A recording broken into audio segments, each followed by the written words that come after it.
যোগাযোগ ব্যবস্থার উন্নয়নে উত্তরবঙ্গের দীর্ঘ প্রতীক্ষিত তিস্তা নদীর ওপর মৌলানা ভাসানী সেতুর যাত্রা শুরু হলো আজ দুপুরে গাইবান্ধার হরিপুর চিলমারি সড়কে সেতুটির উদ্বোধন করেন অন্তর্বর্তীকালীন সরকারের উপদেষ্টা আসিফ মাহমুদ সজীব ভুঁইয়া। এ সময় জনসাধারণের ভিড়ে উৎসব মুখর হয়ে ওঠে সেতুর দুই পার।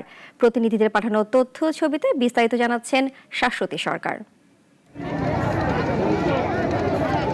দীর্ঘ অপেক্ষার অবসান ঘটিয়ে গাইবান্ধা কুড়িগ্রাম জেলা সংযোগকারী তিস্তা সেতুর যাত্রা শুরু হলো। দুপুরে গাইবান্ধা প্রান্তে মৌলানা ভাসানী সেতুর উদ্বোধন করেন অন্তর্বর্তীকালীন সরকারের স্থানীয় সরকার, পল্লী উন্নয়ন ও সমবায় মন্ত্রণালয়ের উপদেষ্টা আসিফ মাহমুদ সজীব ভুঁইয়া।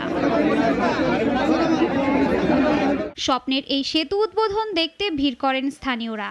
সকাল থেকেই গাইবান্ধা ও কুড়িগ্রামে সেতুর দুই প্রান্তে ছিল উৎসব মুখর পরিবেশ। চর অঞ্চল অনেক অবহেলিত ছিল, তারা ব্যবসায়িক দিক দিয়ে এবং যোগাযোগের মাধ্যমে এবং ঢাকার দূরত্বটাও তাদের জন্য কমে যাবে।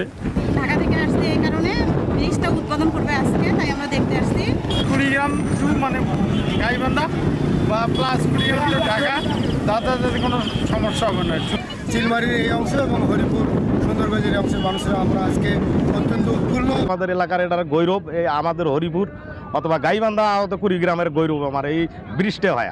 এ সময় গাইবান্ধার জেলা প্রশাসক, পুলিশ সুপার, এলজিইডির কর্মকর্তা ও সেতু নির্মাণ সংশ্লিষ্টরা সহ প্রশাসনিক কর্মকর্তারা উপস্থিত ছিলেন। সেতু উদ্বোধনে কুড়িগ্রাম, চিলমারি, ভুরুঙ্গামারি, নাগেশ্বরী, উলিপুর থেকে সড়ক পথে রাজধানী ঢাকার সাথে ১৩৫ কিলোমিটার দূরত্ব কমল। ৩১ স্প্যানের এই সেতু নির্মাণে খরচ হয়েছে ৯২৫ কোটি টাকা। প্রায় ১৫০০ মিটার দীর্ঘ পিসি গার্ডার সেতুটি বাংলাদেশে এলজিইডির এখন পর্যন্ত সবচেয়ে বড় প্রকল্প।